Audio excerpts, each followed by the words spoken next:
세상을 보면 악이 선을 지배하는 것처럼 보입니다. 하나님을 두려워하는 선은 죄를 짓지 않기 위해서 조심을 하지만 악은 죄를 짓는 것을 두려워하지 않기 때문에 힘을 가진 것처럼 보여요. 선한 뜻을 가지고 생명을 살리는 기술을 개발했다고 하더라도 결국 악한 자들이 생명을 해치는 곳에 그 기술을 사용하는 것을 보면 참으로 안타깝습니다. 말씀대로 선하게 사는 것보다는 죄를 짓는 것이 훨씬 쉽다 말이죠. 사람들을 설득하고 사람들을 모으기보다는 그냥 분노하는 것이 훨씬 쉬워요. 그런데 죄를 짓는 것보다 그 죄를 회개하도록 돕고 진리 안에서 바로 세우는 것은 훨씬 더 오랜 시간이 걸립니다. 사탄이 지배하는 세상에서 영원한 진리를 지키기 위해서는 어쩌면 우리는 목숨을 걸어야 될 수도 있어요. 이때 지혜가 절대적으로 필요하다 말이죠. 세상이 변하는 만큼 사람들이 상식과 도덕적인 기준이 조금씩 변질이 되자 이제는 더 이상 선을 추구하기 위해서 사람들이 노력하지 않게 되었습니다. 지금 10가지 바닥까지 떨어지면 사람들은 어떻게 생각을 하냐면 나는 그래도 5 정도에 있어. 그러니까 훨씬 나아. 나는 썩지 않았어. 사람들은 이렇게 생각한단 말이죠. 지금은 사람들이 보통으로 알고 있거나 알아야 하는 상식이 완전히 무너졌기 때문에 사리분별을 하지 못하는 비상식적인 일들이 일어나고 있습니다. 공교육이 무너지자 인간성을 기초한 인간의 기본적 권리조차 주장할 수 없는 세상이 되고 말았어요. 아이들이 상식을 벗어난 행동을 해도 책망하는 어른들을 찾아보기가 쉽지 않습니다. 아이들을 인격의 주체로 살아가도록 가르쳐야 하는데 우리 아이만, 내 아이만 경제적으로 풍족하면 된다는 생각을 가지고 있단 말이죠. 그래서 미래를 기대할 수가 없습니다. 비정상적인 교육 정책을 통해서 선생님들의 입지가 사라지고 말았어요. 선생님들의 권위가 사라지자 선생님들은 책임감과 확신을 가지고 일할 수 없게 되었습니다. 아이들에게 도덕과 윤리를 바탕으로 한 인성교육을 강화하지 않는다면 이 나라의 미래는 기대할 수가 없습니다. 정치인들이 협력보다는 다툼을 보여주고 있어요. 유명인들이 타락한 삶을 적나라하게 드러내고 있습니다. 어른이나 아이들이나 다 보고 있죠. 그런데 어때요? 그 사람이 돈이 많으면 묻힌다 말이죠. 죄가 되더라도 경제적으로 내가 풍요하기만 하면 면죄부를 받은 것처럼 비춰지고 있기 때문에 회복하기가 쉽지 않습니다. 과연 이 나라가 회복될 수 있을까요? 올바른 교육을 받아야만 지혜와 지식과 도덕적인 사고를 가질 수가 있는데 그렇지 못한 아이들은 예의를 벗어난 행동을 하면서도 자신의 잘못을 인지하지 못하고 있습니다. 이런 자녀들의 비상식적인 행동을 보면서도 부모들 역시 타락한 세상에 무디어졌기 때문에 올바른 예의나 도덕을 가르치거나 책망하지 않습니다. 이런 현상은 인간의 죄를 드러내시고 그 죄가 심판의 조건이 된다고 말씀하시는 하나님의 법을 버렸기 때문에 그렇습니다. 부모들이 진리 안에서 판단하지 않고 그래도 타락한 저 세상보다는 내 자녀는 교회를 다니니까 그래도 나라는 생각을 한단 말이죠. 그리고 그들의 죄를 변명해 줍니다. 선한 길로 인도하지 않아요. 여러분, 자, 부모가 나이가 이렇게 많아도 자녀가 뭐 잘못된 거 있으면요 무섭게 책망을 해야 합니다. 그러지 않으면 부모들은 떠나는데 그 아이가 자기의 자녀를 뭘로 가르칠 거예요? 근데 가르치지 않는단 말이죠. 진리대로 살지 않으면 구원받지 못한다는 것을 우리는 모두 다 알고 있어요. 그러면서도 변질된 세상에 빗대어서 이 정도면 우리 아이는 괜찮아. 세상이 다 그래. 우리 아이만 그런 것 아니야. 지금 세상에 나가서 그 또래 아이들 봐. 다 그래 라고 말하는 것은 그 부모 안에 말씀이 없다는 증거입니다. 영원히 변치 않는 하나님을 믿는 성도가 할 말이 아니라 말이죠. 하나님의 법이 중심이면요, 내 자녀가 조금만 잘못해도 눈에 보입니다. 그래서 불러다가 책망하게 되어 있어요. 그런데 그러지 않는다 말이죠. 나 자신조차도 선을 판단할 기준이 없기 때문에 책망하지 못하는 거예요. 여러분, 집안을 깨끗하게 해놓는 사람들은요, 딱 들어가면 압니다. 누가 뭘 만졌는지. 근데 항상 더럽게 한 사람들은 모른단 말이에요. 내 안이 얼만큼 법으로 정결되어 있느냐가 너무 중요하다는 얘기예요. 교회의 법이 무너졌기 때문에 세상의 법이 무너진 것입니다. 성도들이 하나님을 버렸기 때문에 사람들이 악으로 치닫고 있는 거예요. 이 세상 지금 정치 욕할 것 없다 말이죠. 왜? 성도들과 교회가 무너진 거예요. 이 세상에 지금 어른이 없는 것입니다. 교회가 온전한 법을 세우고 말씀의 반석 위에 서야만 회복될 수가 있어요. 여러분들이 아무리 대통령이 어쩌고 위정자가 어쩌고 기도해도 우리 교회가 먼저 바로 서지 아니하고 내 가정이 바로 서지 않으면 이 나라는 미래가 없습니다. 여러분, 하나님이 누굴 보고 계세요? 등불을 들고 있는 성도를 보고 계신단 말이죠. 그래서 네 발 앞에 두지 말고 등경 위에 두기를 바래. 이 세상이 그렇게 어둡다고? 그러면 너희들이 기도해야지. 그런데 기도하십니까? 그럼에도 하나님께서는 믿음의 백성들에게 한 줄기 선한 빛을 비추고 계세요.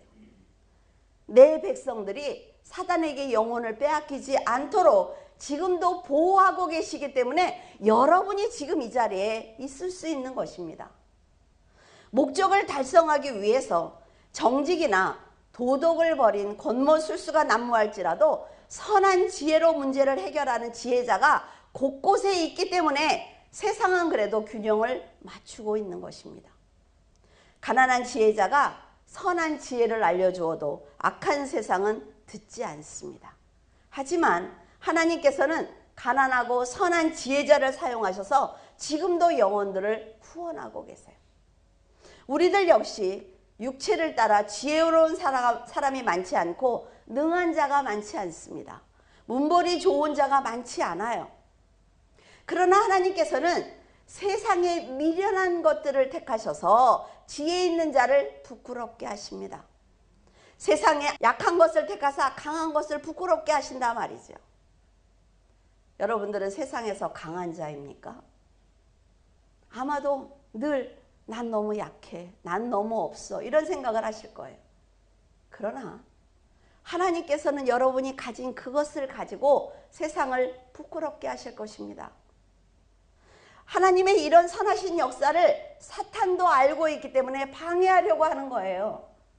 이 나라 사람들의 국민성이 어떻습니까, 여러분? 되게 지혜롭고 똑똑한 사람들이에요. 이 대한민국이 깨어나서 성도들이 하나가 되어 세상을 바라보기 시작을 하면 안 되니까 사탄이 귀신을 푸는 거예요.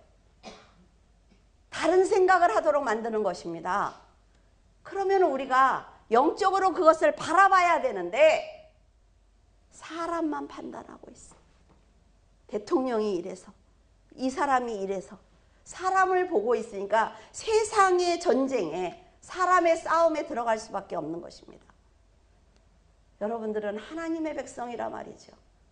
나라가 염려되시거든 하나님의 백성으로서 이 세상 위에서 세상을 바라봐야 합니다.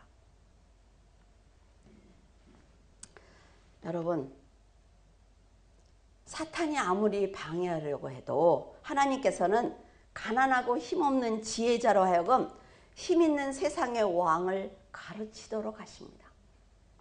여러분이 선한 지혜자라면 하나님의 이러하신 하나님의 역사를 알고 하나님 앞에 겸손한 자로, 정직한 자로, 정말 아무것도 없는 심령이 가난한 자로 살아내야 된단 말이죠.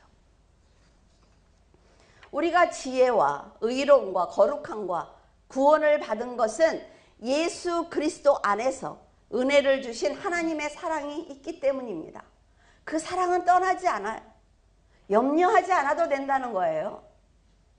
솔로몬은 악인이 득세하는 세상이지만 결국에는 선한 지혜자가 승리한다는 것을 알았습니다. 보았어요. 지금 솔로몬이 말하고 있는 가난한 지혜자가 누구인지 알기 위해서는 다윗과 골리앗을 보면 좀 더 쉽게 이해할 수가 있습니다. 나라 간의 전쟁이 일어났을 때 잘 준비되지 못한 사람들은 더욱 우왕좌왕합니다. 아주 흥분한 상태가 되죠. 더구나 작은 성읍에 큰 임금이 와서 흉부역을 쌓고 전쟁을 선포한다면 작은 성읍 안에 있는 사람들은 올바른 판단을 하기가 결코 쉽지 않습니다. 큰 임금이 작은 성읍을 공격하는 이런 전쟁은 싸워볼 것도 없어요. 인간적인 판단으로 어떻습니까? 졌어 라고 그냥 자기들이 결정을 내려버린단 말이죠. 지금 군사력이 약한 이스라엘과 강한 블레셋 군대는 엘라 골짜기를 사이에 두고 지금 대치하고 있습니다. 골리앗은 40여일 동안 이스라엘을 향해서 하나님을 지금 모욕하고 있어요. 하지만 이스라엘 군세 중에 누구도 지금 그를 상대하지 못하고 있습니다. 왜? 우리는 힘이 없어 라는 생각을 하고 있는 거지요. 골리앗은 나와 1대1로 싸우면, 그리고 싸워서 너희가 이기면 우리가 너희 종이 될 것이고, 만약 내가 이기면 내 종이 돼 라고 지금 위협을 하고 있습니다. 그가 들고 있는 창과 갑옷은 3m가 되는 거인이 사용할 수 있는 무기라고 해요. 그래서 골리앗의 키를 3m로 보고 있습니다. 근데 여러분, 이렇게 기골이 장대한 장수 앞에 나설 수 있는 사람이 누가 있겠습니까? 사울왕조차도 이 상황을 어떻게 해야 될지 몰라서 지금 당황하고 있단 말이죠. 그럴 때 어린 다윗이 아버지의 심부름을 하려고 왔다가 이스라엘을 조롱하는 골리앗을 보게 된 거예요. 비록 어린 다윗이지만 자신이 어떻게 처신해야 될지, 그래야 어떻게 해야 내가 내 백성을 지킬 수 있는지 잘 몰랐어요. 그가 할 수 있는 것은 무엇입니까? 기도라 말이에요. 그는 사울왕에게 자기가 나가서 골리앗과 싸우겠다고 자원을 했습니다. 그런 다윗을 보며 형들은 자신들도 나설 수 없는 이런 상황에서 어린 다윗이 자원을 하자 교만하다면서 책망하기 시작을 합니다. 형들은 나라를 구하기 위해서 하나님께 지혜를 구한 적도 없단 말이죠. 그런데 이제 다윗이 믿음으로 행하려고 하자 그를 막고 있는 것입니다. 자신이 할 수 없는 것은 다른 사람도 할 수 없다는 거예요. 여러분, 이게요 얼마나 악한 죄인지 압니까? 내가 할 수 없는 부분은 잘하는 전문가를 세워서 맡겨야지요. 그가 할 수 있도록 뒤에서 도와야지요. 그런데 내가 하지 못하고 내가 하기 싫은 거는 남들도 못하게 해요. 여러분, 전문가를 잘 찾는 사람이 지도자입니다. 한 나라의 대통령도 그렇고 CEO도 그렇고 가장도 그렇고 목사도 그런 거예요. 잘 배운 사람들, 생각이 지혜로운 사람들을 세워서 그 자리에서 이끌어 가도록 도와주는 것이 지혜로운 지도자라 말이죠. 그러나 보통 사람들은 그렇게 하지 않습니다. 다윗은 형들의 생각이 어떠하든 하나님과 이스라엘을 모욕하고 있는 골리앗을 두고 볼 수가 없었습니다. 사무엘상 17장 25절에 보면 사울왕이 이렇게 얘기를 합니다. 골리앗을 죽이는 사람에게 내가 많은 재물을 상급으로 줄 거야. 그리고 내 딸을 주어서 사위로 만들 거야. 그리고 그 가문을 이스라엘에서 자유를 주어서 그 가문이 여기서 자유롭게 살 수 있도록 내가 그렇게 축복할 거야 라는 약속을 해요. 여기서 여러분은 다윗이 왜 골리앗과 싸우려고 하는지 그 이유를 분명하게 알아야 합니다. 다윗의 생각을 읽고 그가 어떤 관점에서 이런 선택을 했는지 올바로 판단할 수만 있다면 세상에서 지금 만나는 모든 문제를 진리 안에서 바라볼 수 있는 지혜를 가질 수가 있단 말이죠. 여러분, 그 안으로 들어가면 안 돼요. 여러분, 만약에 남매가 싸워. 그럼 여러분 어떻게 하십니까? 그냥 누가 잘못했어? 누가 잘못했어? 막 이러죠. 그런데 말을 크게 하는 아이의 말을 들어요. 그리고 힘 있는 아이의 말을 들어요. 어떨 때는 또 우는 아이의 말만 듣는 부모도 있어. 그러니까 그 아이들의 싸움에 내가 들어가면 똑같이 삼파전이야. 어떻게 해야 돼요? 그 아이들이 어떻게 살아왔는지, 그 아이들이 어떤 행동을 많이 했는지, 그러면 부모는 압니다. 이 동생이 오빠를 건드렸을 거야. 근데 부모는 그렇게 하지 않는단 말이에요. 소리를 지르다가 자기의 감정이 그렇게 난리가 나죠. 난리가 나. 그런데 여러분, 객관적으로 어떤 문제든지 볼 줄 알아야만 내 감정이 섞이지 않습니다. 그리고 내가 사랑하는 하나님이 이 문제를 어떻게 해결하기를 원하시는지 보인다 말이죠. 그래서 그 아이들을 데려다가 지금 싸우고 있는 그 문제보다 더 큰 하나님에 대해서 얘기를 해주면서 하나님이 어떤 분이고 너희들이 얼마나 사랑을 받는 영혼들인지, 그래서 우리 가정을 위해서 어떻게 너희들이 해야 되는지 알려주기 시작하려면 아이들의 싸움은 점차 줄어듭니다. 지금 다윗도 마찬가지라 말이죠. 이 블레셋과 이스라엘의 싸움을 보는 게 아니에요. 이 사람이 지금 하나님의 나라와 백성을 모독하고 있는 것, 그거에 중점을 두는 것입니다. 다윗은 사울이 주는 상을 받으려고 지금 거기에 가는 것이 아니라 말이죠. 그가 하나님과 이스라엘 군대를 모욕하는 것을 보면서 위기에 처한 이스라엘을 바라보시는 하나님의 시선을 통해서 지금 이 상황을 보고 있는 것입니다. 그러면 보인다 말이죠. 만약 다윗이 사람이 주는 상을 받기 위해서 골리앗과 싸운다면 그 싸움은 이겨도 지는 싸움입니다. 왜? 언젠가는 빼앗기는 복이니까. 그러나 하나님과 하나님의 군대를 위해서 생명을 버리기로 각오했다면 그것은 다윗의 전쟁이 아니라 하나님의 전쟁이 되는 거예요. 지금 이 나라의 혼란을 하나님의 일로 만들어야 된단 말이죠. 사람의 일로 그 누가 잘하고 누가 못하고 이거에 관심을 가지면 이 나라는 절대로 회복할 수 없습니다. 사람들끼리 싸우라고 그러세요.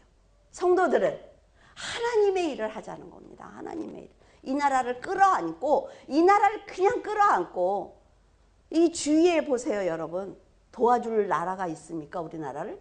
아니에요. 우리나라는 섬입니다, 섬.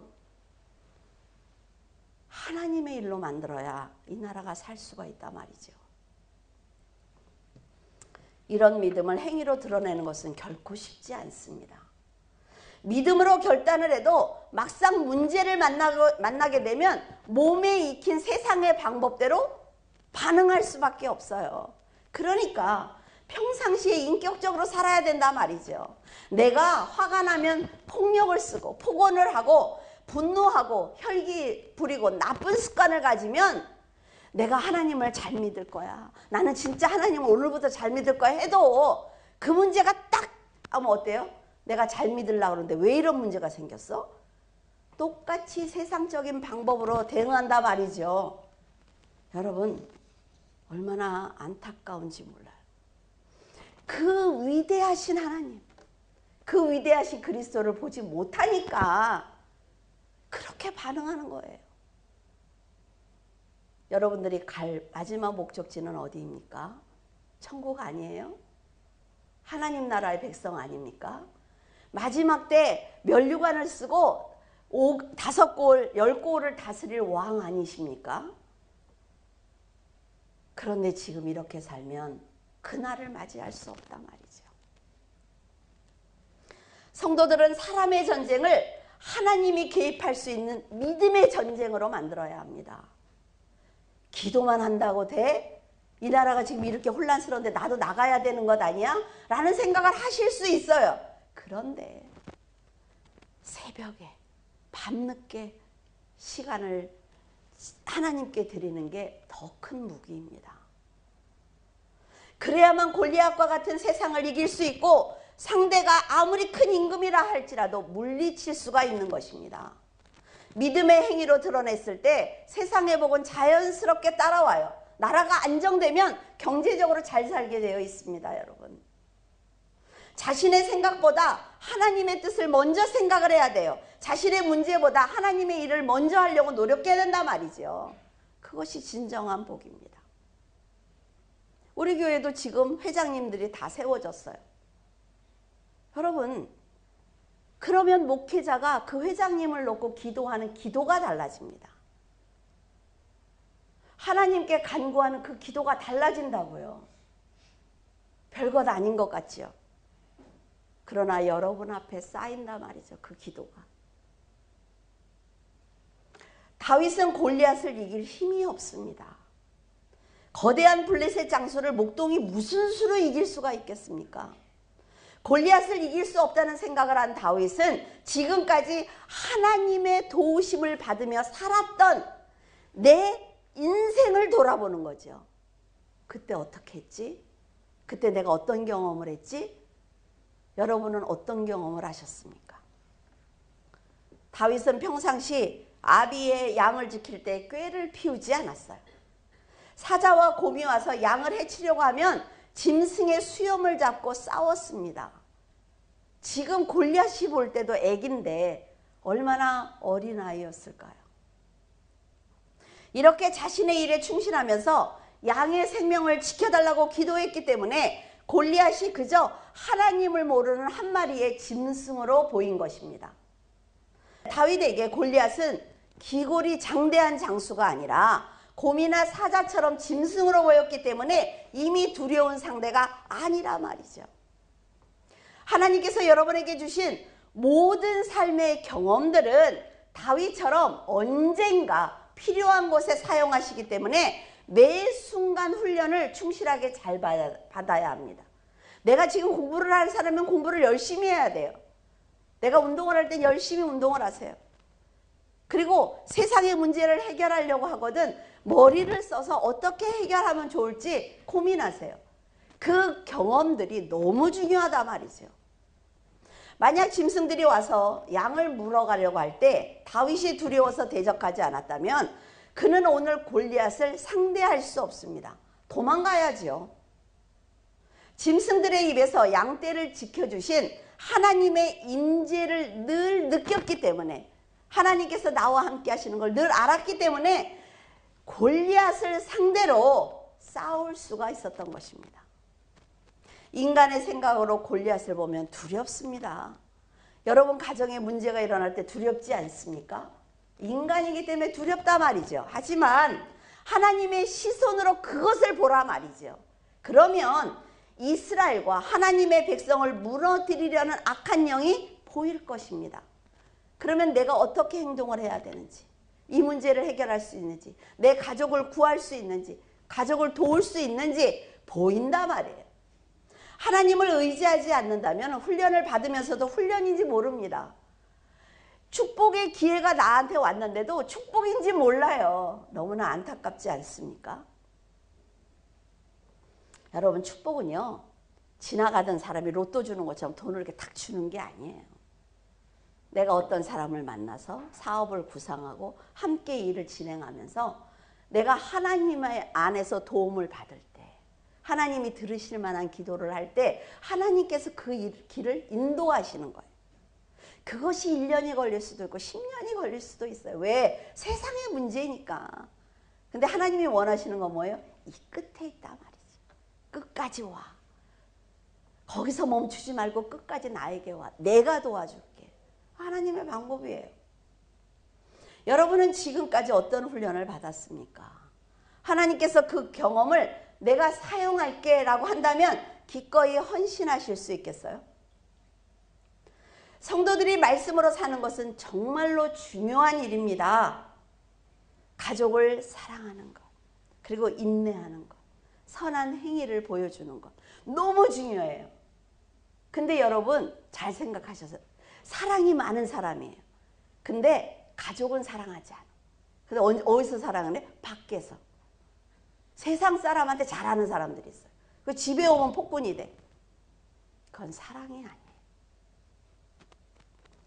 다윗처럼 용기를 내기 위해서는 반드시 믿음의 삶을 살아내야 하며 그 경험 가운데 하나님의 역사하심을 깨닫는 지혜가 있어야 합니다. 그래서 내가 하나님께 은혜 받은 걸 자꾸 까먹거든. 적어 놓으세요. 몇 날 며칠. 성도는 골리앗이 하나님을 모욕할 때 내가 받는 것처럼, 모욕을 받는 것처럼 아파할 줄 알아야 한단 말이죠. 하나님의 군대가 흔들리는 것을 보면서 이 분열되고 있는 이 나라와 교회를 보면서 기도해야만 합니다. 이게 성도예요. 그래야만 교회가 세상의 조롱을 받을 때 회복할 수가 있고 하나님의 백성이 세상처럼 타락하는 것을 보면서 애통할 수가 있습니다. 하나님께서 분명 도와주실 것을 믿었단 말이에요. 다윗은 상관없어. 골리앗이 저렇게 있고 형들이 조롱하고 다른 사람들이 다 떨고 있어서 상관없어. 왜? 하나님이 계시니까. 그런데요, 골리앗이 보니까 너무나 젊고 정말로 너무 잘생기고 아름다운 작은 아이가 자기에게 걸어 나오는 것이 보였어요. 얼마나 기가 막혔을까요? 골리앗은 다윗이 무기 없이 나오자 네가 나를 개로 여기고 막대기를 들고 나왔느냐? 라면서 자신이 믿는 신의 이름으로 저주하기 시작을 했습니다. 자기 신이 하나님보다 위에 있다는 생각을 한단 말이죠. 왜? 내가 쟤보다 덩치가 크니까. 왜? 내가 쟤보다 잘 사니까. 점쟁이 말대로 했더니 그 일이 진짜 풀렸어. 귀신도요, 하나님 흉내를 낸다고 했어요. 하늘에서 불을 내린다고 했습니다. 그러니까 하나님의 백성을 핍박하고 조롱을 해도 두렵지 않은 것입니다. 하나님의 사람이요, 세상에서 볼 때는 연약해 보일 수 있습니다. 정말 없어 보일 수 있어요. 하지만 다윗은 하나님 때문에 내가 사망의 음침한 골짜기로 다닐지라도 해를 두려워하지 않는다라는 절대적인 믿음을 가지고 있었습니다. 왜? 내가 골리앗과 싸워서 죽더라도 나는 하나님께 가라는 믿음이 있단 말이에요. 마지막에 이게 있어야 세상의 문제를 보고 두려워하지 않는 거예요. 그는 골리앗을 향해 너는 칼과 창과 단창으로 내게 나오거냐, 나는 만군의 이름으로 너에게 나간다. 얼마나 멋진지 몰라요. 여러분들이 가정에 문제가 생기거든, 여러분에게 큰 문제가 생기거든 이렇게 말씀해 보세요. 네가 내 생명을 뺏기 위해서, 네가 지금 두려움을 주기 위해서 이렇게 나에게 다가오지만 나는 만군의 이름으로 나아가기 때문에 두렵지 않아. 결국 마지막 승리는 내가 할 거야. 오늘 여호와께서 너를 내 손에 붙이실 거야. 그리고 이 사건을 통해서 온 땅이 이스라엘의 하나님이 살아계신 분이라는 것을 알게 될 거야. 전쟁과 구원은 칼과 창에 있는 것이 아니라 여호와께 속했다는 것을 너에게 보여줄게 라면서 응수하고 있습니다. 얼마나 어린 아이예요. 얼마나. 다윗의 말대로 골리앗은 무너졌습니다. 그리고 다윗은 하나님의 영광을 드러냈지요. 뭘로 드러냈어요? 믿음의 행위로 드러냈어요. 거대한 골리앗 앞에서 다윗이 이런 담대함을 보여줄 수 있었던 것은 믿음으로 삶을 살았으므로 지혜를 받았기 때문입니다. 여러분, 살아내지 않으면 절대로 하나님의 은혜와 지혜를 받을 수가 없어요. 그러니까 어때요? 내가 교회를 다니는데 왜 이런 일이 생겨? 화가 나지요? 너무 그러신 분들이 많다 말이죠. 저에게도 어떤 분이 그랬어요. 우리 공장이 잘못되면 난 하나님을 안 믿는다. 하나님이 나와 함께 하는 게 아니라고. 해줄 말이 없는 거예요. 세상은 상대보다 자기가 많이 가지면 이겼다는 생각을 먼저 합니다. 그래서 비록 세상에 속하더라도 수가 많은 쪽에 서려고 하지요.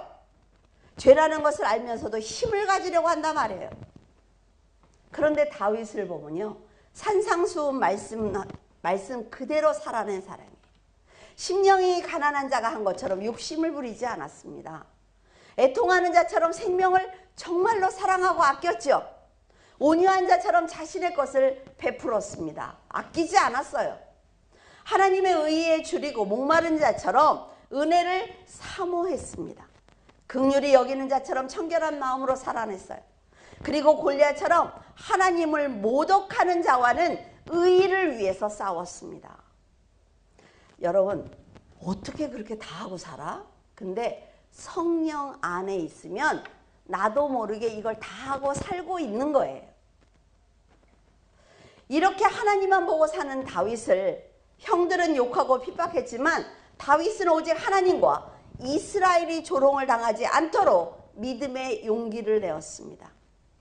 이런 다윗이 바로 작은 성읍을 지키는 가난한 지혜자인 거예요. 전도서 9장 15절 말씀에 가난한 지혜자가 성읍을 건졌지만 그 사람이 너무나 가난해서 기억하는 사람이 없었다라고 말하죠. 골리앗을 이긴 어린 다윗은 사람들에게 잊혀질 것입니다. 왜? 위험한 상황이 넘어가면 잊어버려요. 사람들은 처음에는 정말로 감사합니다. 잊지 않고 평생을 살게요. 이렇게 얘기들을 하죠. 그러나 조금만 지나면, 부모님들이 우리에게 좀 잘하면 정말 부모님에게 효도하면서 잘 살겠습니다. 근데 조금 지나면 부모가 하는 거 당연한 것 아니야? 이렇게 되는 거예요. 그 감사를 이어가야 합니다. 그래야만 다시 죄의 자리로 돌아가지 않아요. 솔로몬은 이런 불합리한 일들이 당연시 되는 것을 보면서 훗날 그들이 반드시 후회할 걸 알기 때문에 믿음으로 살아내야 한다고 지금 가르쳐주고 싶은 거죠. 세상은 모든 판단의 기준이 세상이기 때문에 아무리 하나님의 지혜를 넘치게 가졌다고 해도 세상이 원하는 조건을 갖추지 못하면 인정받지 못합니다. 가난한 지혜자가 위험에 처한 성읍을 구했다고 해도 사람들은 안타깝게도 지혜자의 말을 듣고 승리를 거둔 왕만 기억을 해. 하지만 여러분은 가난한 지혜자가 말하는 것을 들으시기를 바랍니다. 그를 소중히 여겨야 하며 승리의 삶을 허락하신 하나님께 영광을 돌릴 줄 알아야 돼요. 하나님께서 택하시고 세우신 사람들이 바로 가난한 지혜자라 말이죠. 만약 지혜자가 한 나라의 왕이었거나 갑부였다면 사람들은 그들의 말을 듣기 위해서 시간을 내고 돈도 아낌없이 주었을 것입니다. 지금 10월 달에 계엄이 선포될 거다 어떤 점쟁이가 한번 얘기를 했더니 그 사람한테 가느라고 난리라면요. 답답하지 않습니까? 그래서 여러분들 많은 말을 하세요. 많은 말을 해. 예언을 많이 해. 뭐가 맞을지 모르니까. 너무 답답하지 않아요? 이 세상이 지금 얼마나 답답한지 몰라요. 지혜자의 말을 잊기는커녕 명언이라고 할 거예요. 기억하려고 애쓸 것입니다. 그러니까 우리가 지금도 그래서 소크라테스가 무슨 말을 했고 톨스토이가 무슨 말을 했고. 하지만 그때나 지금이나 가난한 자의 말을 듣기 위해서 시간과 물질을 사용하는 사람은 없습니다. 그의 말을 기억하려고 애쓰는 사람은 없다 말이죠. 예수님 시대에도 부자들은요, 돈을 한 자루씩 가지고 들고 회당에 가서 헌금을 했습니다. 근데 예수님은 어떻게 하고 있어요? 배가 고파서 이삭을 비벼서 먹고 있었어요. 관심 갖지 않습니다. 그분이 전한 그 말을 가지고 잘 살려고만 노력을 하지 그 예수님을 섬기려고 하지 않는다 말이죠. 이것이 신앙입니까? 신앙이 아니에요. 여러분들 자녀들 생일 때 어떻게 해요? 뻑적지근하게 파티하죠. 그래서 그 자녀들을 위해서 하나님께 헌금하십니까? 왜? 거기다 너무 맛있으니까 헌금할 돈은 없어. 정말로 자녀를 사랑하시거든. 그 자녀의 생일에 오셔서 기도하시기를 바랍니다. 그 아이가 앞으로 인생을 어떻게 살 것인지. 여러분, 이것이 진리를 외면하면서도 그 말씀으로 복을 받으려는 어리석은 신앙이라 말이죠. 지금 진리를 전하고 계신 예수님은 외모가 아주 초라합니다. 그의 어깨에는 정사를 메었고 그의 이름은 기묘자이며 모사이며 전능하신 하나님이며 영전하시는 아버지이며 평강의 왕이십니다. 지나가다가 십자가가 너무 많으면 뭐래요? 십자가가 너무 많아, 창피해. 더 많아야 돼요. 더 많아야 됩니다, 여러분. 거기서 목사가 혼자 교회를 지켜도 그 사람 구원 받잖아요. 예수님께서 이 땅에 오신 이유가 하나님의 뜻 안에서 생명을 구원하시기 위한 것이므로 언제나 깊이 있고 은혜로운 말씀을 전하자 사람들은 그 말씀을 듣고 놀래요. 왜? 목수의 아들 아니야? 쟤 너무 무식한 아이 아니야? 우리 동네에서 크는 걸 내가 다 봤는데 어떻게 저런 말을 해? 저희 집에서 제가 그런 사람이에요. 가장 쬐끄맣고, 그렇죠? 가진 것 없고, 근데 뭐만 있어요? 하나님의 말씀만 있어요. 하나님이 인정하시는 사람. 여러분들도 가정에서 다 그러시지 않습니까? 어머니의 믿음으로, 아버지의 믿음으로, 자녀의 믿음으로 여러분의 가정이 이어가고 있는 거예요. 복음이 그들의 심령에 선포되자 죄가 드러났지만 찔림을 받은 그들은 회개하기커녕 예수님을 죽이려는 모의를 시작했어요. 말씀에 여러분 찔림을 받았을 때 회개하고 돌이키는 것은 복입니다. 누가 여러분들처럼 세상에서 잘 자리 잡고 경제적으로 잘 사시는 여러분들에게 싫은 소리를 할 수가 있겠어요? 그건 목회자밖에 할 수가 없어요. 근데 여러분들이 듣고 찔림을 받으면 회개하시면 복을 받습니다. 악한 영에게 사로잡힌 그들은 하지만 말씀 안에서 치유를 받지 못했단 말이죠. 다 지옥으로 떨어지고 말았어요. 진리의 말씀은 지금도 이 땅에 있는 사람들의 마음을 두드리고 있습니다. 그들의 마음을 변화시키고 있어요. 왜? 사람의 말로 변화시키는 것 아니에요. 사람의 말을 듣고 내 마음에 들어온 하나님의 말씀이 역사하시는 겁니다. 솔로몬은 가난한 자의 지혜가 멸시를 받고 사람들에게 조롱을 받는 것을 보았어요. 그런데 돌아보니까 자기도 과거에 자기에게 권면했던 사람들이 신하다, 백성이다 라는 말로 그들을 무시하면서 듣지 않았던 것이 기억이 났습니다. 자기가 잘못된 길을 갈 때마다 가난한 지혜자들은 하늘의 지혜를 그에게 알려주었어요. 왜? 믿는 사람이니까. 하지만 감히 왕인 자기에게 충고하는 게 듣기 싫었단 말이죠. 그러니까 분노하는 것입니다. 아니 감히 장로에게, 감히 권사에게, 감히 목사에게 이런 말을 할 수 있단 말이에요. 사람은 자신의 소유와 경험이 상대보다 더 많다는 생각을 하면 그 말씀이 진리와 지혜라고 할지라도 자신의 의의를 내세우면서 듣지 않습니다. 어른들이 가장 잘하는 말이 뭐예요? 너 몇 살이야? 듣기 싫은 소리 하면 꼭 그러죠? 너 몇 살이야? 세상은 사탄을 아버지로, 남편으로 삼고 있습니다. 그러니까 그들이 성도를 볼 때는 남편이 없는 사람으로 보이는 거예요. 과부로. 그리고 아버지가 없는 고아로 보이는 것입니다. 얼마나 약해요. 그러니까 고아와 과부가 아무리 진리를 전해도 그들은 귀를 기울이지 않습니다. 나가서 전도할 때 사람들이 여러분이 준 책을 받고 땅에 버려도 기분 나빠하지 마세요. 왜? 그들은 그럴 수밖에 없는 거예요. 솔로몬은 자신의 우매함을 깨닫고 나자 너무나 많은 지혜자들이 자기의 곁에서 나라를 위해서 기도했구나, 헌신했다는 것을 알게 되었습니다. 여러분은 곁에 있는 지혜자의 말을 듣고 살아내기를 바랍니다. 세상의 지식과 재물과 재능은 하나님의 지혜와 역사하심을 결코 뛰어넘을 수가 없어요. 사탄은 하나님을 절대로 이길 수가 없습니다. 두려워하지 마세요. 지금 여러분 곁에서 하나님의 뜻을 알려주는 사람이 있거든. 그가 부자이든 가난하든 어른이든 아이이든 여러분 그 말을 듣고 순종하시기를 바랍니다. 하나님의 지혜는 육의 눈으로 볼 수 없고 판단할 수 없으며 오직 믿음으로 살아야만 알 수가 있습니다. 여러분도 세상으로 나가 가난한 지혜자가 되시기를 바라요. 사람들이 듣든 듣지 않든 인정하든 인정하지 않든 높여주든 높여주지 않든 상관하지 말고 진리를 전해야만 합니다. 진리를 전해야 돼요. 진리를 전하는 여러분이 나라와 교회와 가정을 살릴 수가 있습니다.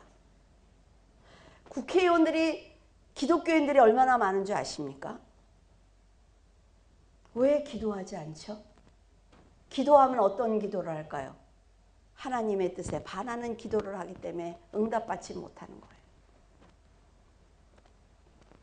그러면 예수님께서 지혜를 전하기 위해서 죽도록 충성하는 여러분들을 칭찬하실 것입니다. 잘 살고 싶으세요? 그러면 영적으로 먼저 성장해야 합니다. 그러면 잘 살아요. 정말 어떤 사람들은 비웃지만 가난한 나라에 기독교가 들어가서 망한 나라는 단 한 나라도 없습니다. 우리나라를 비롯해서. 여러분, 그 누구에도 절대로 빼앗기지 않는 상급을 받는다 말이죠. 하나님이 거저 주신 상급을 지금 버리겠다고 이 난리들을 치는 거예요. 지금. 성도들의 마지막 종착역은 천국이기 때문에 세상의 문제를 보면서 흔들리지 말고 감정에 휘둘리지 말며 욕심 앞에 무너지지 않기를 바랍니다. 하나님이 없다는 말을 절대로 하면 안 돼요. 나중에 심판대 앞에 가면 어떻게 하려고 그래요? 어떻게 하려고? 그 앞에 가서 서면 얼마나 무서운지 알아요. 지금 안 보인단 말이에요. 안 보여. 그런데 마지막 그 순간에 내 육과 영이 분리되는 그 순간에 모두가 어떤 사람도 한 사람도 빠짐없이 심판대 앞에 섭니다. 그래서 내가 세상에서 했던 말도 내가 했던 행동을 적나라하게 드러낸단 말이에요. 그게 얼마나 무서운 건지 압니까, 여러분? 마지막으로 여러분에게 부탁하고 싶은 것은 믿음으로 살아낸 그 경험이 세상을 이길 수 있는 용기라는 것입니다.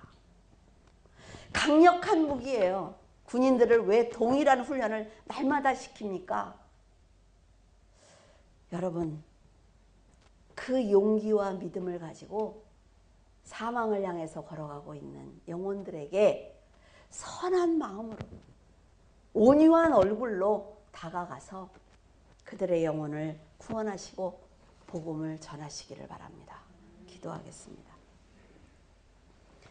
영원토록 변함이 없으신 하나님 아버지께서는 존귀와 영광을 받으시기에 합당하십니다. 마지막 날까지 아버지께서 주신 말씀에 의지해야만 아버지의 얼굴을 뵐 수 있다는 것 저희는 알고 있습니다. 그런 사랑을 받은 저희들, 이제 그 사랑을 돌려드리고 싶지만 어리석고 지혜가 없어서 다시 간구드립니다. 먹을 것이 없이 가난하고 힘들었던 이 나라에 복음을 주셨고 부귀를 주셨으며 높이 세워주셨습니다. 부족함 없는 그 은혜를 풍성히 내려주시자 남자가 남자를 여자가 여자를 탐하는 음란을 행하고 있으며 경제적으로 풍요하자 사람들은 생명을 경시하는 가운데 있습니다. 세상의 즐거움을 찾아 교회를 떠나도 두렵지 않으며 귀신의 영을 받은 사람들을 찾아 자신의 미래를 점치며 어두움에서 살아가고 있습니다.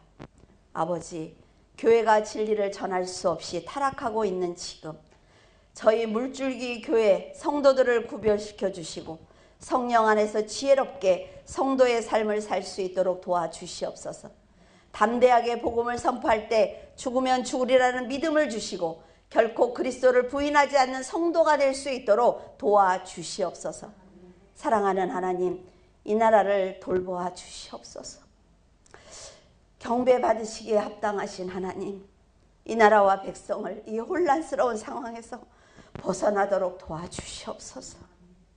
마지막 때를 향해 달려가는 세상은 이미 교회를 핍박하기 위한 준비를 마쳐가고 있지만 교회와 성도들은 아직도 미약한 가운데 서 있으며 깨어나지 못한 가운데 있습니다. 하나님, 저희들을 도와주시옵소서. 이 나라를 안정시켜 주시옵고 성도들이 더 일할 수 있는 시간과 기회를 주시옵소서.